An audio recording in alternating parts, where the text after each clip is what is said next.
നമസ്കാരം. ഗവർണർ ആരിഫ് മുഹമ്മദ് ഖാൻ കേരള സർക്കാരിന്, അതായത് പിണറായി സർക്കാരിന് ഏറെ തലവേദനയുണ്ടാക്കിയ ഒരു ഗവർണറാണ്. ഗവർണർക്ക് വളരെ വലിയൊരു ആരാധക വൃന്ദവും നമ്മുടെ ഈ കൊച്ചു കേരളത്തിൽ ഉണ്ടാവുകയും ചെയ്തിരുന്നു.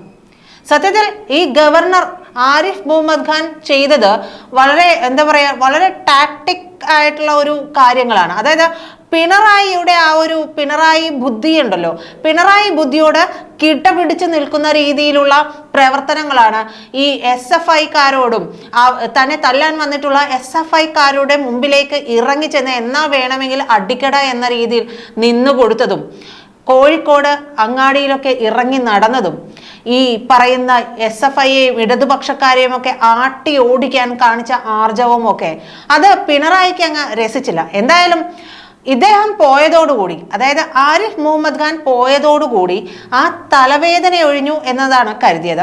മാത്രമല്ല, ഈ സർവകലാശാല ചട്ടങ്ങളുമായിട്ടൊക്കെ ബന്ധപ്പെട്ടിട്ടുള്ള നിരവധി നൂലാമാലകളും പുകിലുകളും ഉണ്ടാക്കി വെക്കുകയും ചെയ്തിട്ടുണ്ട്. പക്ഷേ പുതിയ ഗവർണർ വന്നപ്പോൾ അത് ഒരു വലിയ പ്രശ്നമില്ലാത്ത രീതിയിൽ കൊണ്ടുപോകാനാണ് പിണറായി സർക്കാർ ശ്രമിച്ചത്. പക്ഷെ അതങ്ങോട്ട് നടപ്പാകുമെന്ന് അങ്ങ് കരുതണ്ട.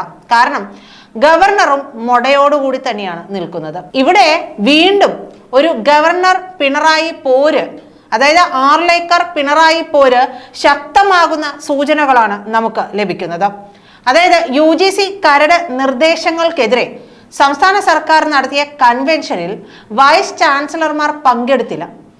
ഗവർണറെ ഭയന്നാണ് ഈ വിട്ടുനിൽക്കൽ ഉണ്ടായത്. കൺവെൻഷനിലെ ചെലവുകൾ യൂണിവേഴ്സിറ്റികൾ വഹിക്കണമെന്ന ഉന്നത വിദ്യാഭ്യാസ വകുപ്പിന്റെ സർക്കുലറിനെ ഗവർണർ ചോദ്യം ചെയ്തിരുന്നു. ഈ സാഹചര്യത്തിലാണ് ഈ മാറി നിൽക്കൽ ഉണ്ടായത്. കേരളത്തിന്റെ കൺവെൻഷനിൽ തെലങ്കാന ഉപമുഖ്യമന്ത്രി, കർണാടക, തമിഴ്നാട് ഉന്നത വിദ്യാഭ്യാസ മന്ത്രിമാർ അടക്കം പങ്കെടുത്തിരുന്നു. UGC കരട് നിർദ്ദേശങ്ങൾ ഫെഡറലിസത്തെ തകർക്കുന്നതാണെന്നും സംസ്ഥാനങ്ങളെ പൂർണ്ണമായും ഒഴിവാക്കാനാണ് UGCയുടെ ശ്രമമെന്നും മുഖ്യമന്ത്രി പിണറായി വിജയൻ ഈ കൺവെൻഷനിൽ പറഞ്ഞു. UGC കരട് റെഗുലേഷനെതിരെ BJP ഇതര സംസ്ഥാനങ്ങളെ അണിനിരത്തി സംസ്ഥാന സർക്കാർ സംഘടിപ്പിക്കുന്ന ദേശീയ കൺവെൻഷൻ ഉദ്ഘാടനം ചെയ്യുകയായിരുന്നു ഈ കാര്യങ്ങൾ പറഞ്ഞത്. നിയമസഭാ മന്ദിരത്തിൽ നടക്കുന്ന കൺവെൻഷനിൽ പ്രതിപക്ഷ നേതാവ് VD സതീശൻ കൂടി പങ്കെടുത്തു. ഗവർണറായി രാജേന്ദ്ര ആർലേക്കർ എത്തിയ ശേഷം രാജ്ഭവനും സർക്കാരും തമ്മിൽ നല്ല ബന്ധത്തിലായിരുന്നു. അതിന് വിള്ളലുണ്ടാക്കുന്നതാണ് സത്യത്തിൽ ഈ കൺവെൻഷൻ. കേരളത്തിലെ ഗവർണറും രാഷ്ട്രീയം കളിക്കുന്നുവെന്നാണ് പിണറായി യോഗത്തിൽ ആരോപിച്ചത്. ഇതിനോട് ഗവർണർ ഏതു തരത്തിൽ പ്രതികരിക്കും എന്നത് നിർണായകമാവുകയാണ്. UGC കരട് നിർദ്ദേശങ്ങളിലെ VC നിയമന നിർദ്ദേശങ്ങളോടാണ് പ്രധാന എതിർപ്പെന്നാണ് പിണറായി പറഞ്ഞത്. കരട് ആരെയും VC ആക്കാൻ ചാൻസലർക്ക് അധികാരം നൽകുന്നുണ്ട്.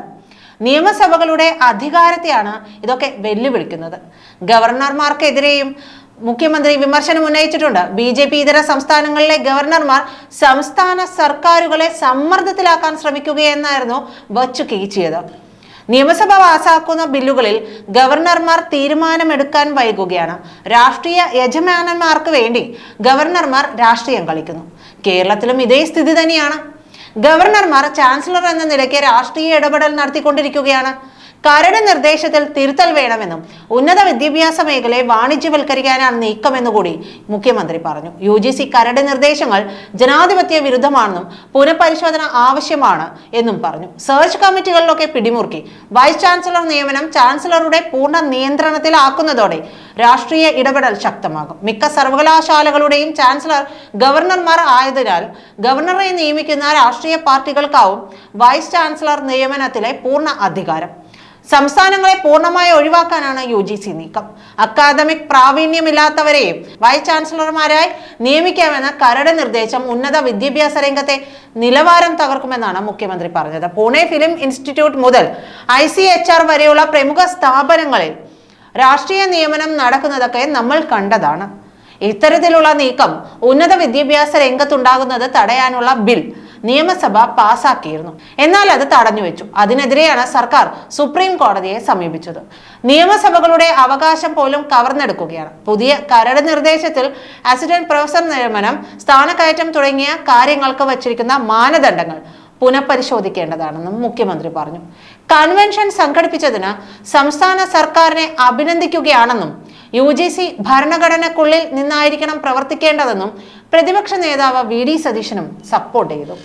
സർക്കാരുകൾ സർവകലാശാലകളെ പിന്തുണയ്ക്കുകയും സഹായിക്കുകയുമാണ് വേണ്ടത്, നിയന്ത്രിക്കുകയല്ല വേണ്ടത്. അക്കാദമിക സമൂഹമാണ് ഉന്നത വിദ്യാഭ്യാസ സ്ഥാപനങ്ങൾ നടത്തേണ്ടത്.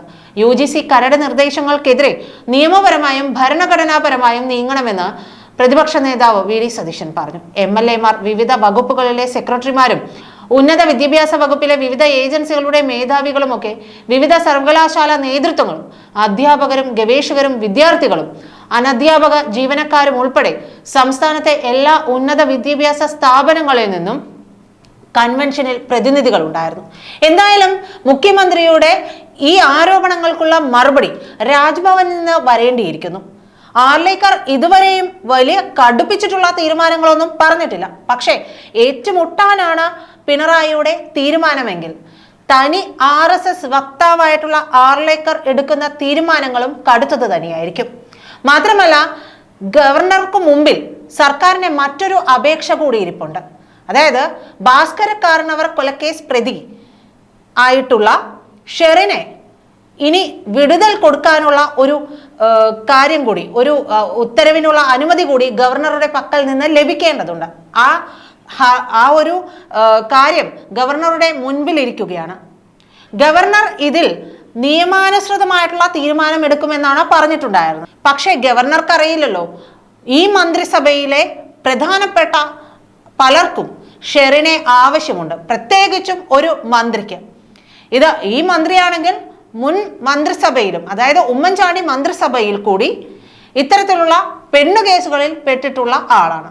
മുഖ്യമന്ത്രി പിണറായി വിജയന്റെ മന്ത്രിസഭയിലുള്ള സ്ഥാനമാനങ്ങളൊക്കെയും ഈ പെണ്ണുപിടുത്തക്കാർക്കും ഇത്തരത്തിലുള്ള ലൈംഗിക ചേഷ്ടകളും വൈകൃതങ്ങളും ഒക്കെ ഉള്ളവർക്കാണ് കൂടുതൽ സ്ഥാനക്കയറ്റം. മന്ത്രിസഭയിലുള്ളവർക്ക് മാത്രമല്ല, കൂടാതെ അദ്ദേഹം പ്രൊട്ടക്ട് ചെയ്ത് നടക്കുന്നവരെല്ലാവരും തന്നെ ഇത്തരത്തിലുള്ള ആഭാസത്തരങ്ങളൊക്കെ കയ്യിലുള്ളവരാണ് എന്നുള്ളത് ആർലേക്കർക്ക് ശരിക്കും അദ്ദേഹത്തിന്റെ കൂടെയുള്ളവരുടെ ഹിസ്റ്ററി എടുത്തൊന്ന് പരിശോധിച്ചാൽ മനസ്സിലാകും.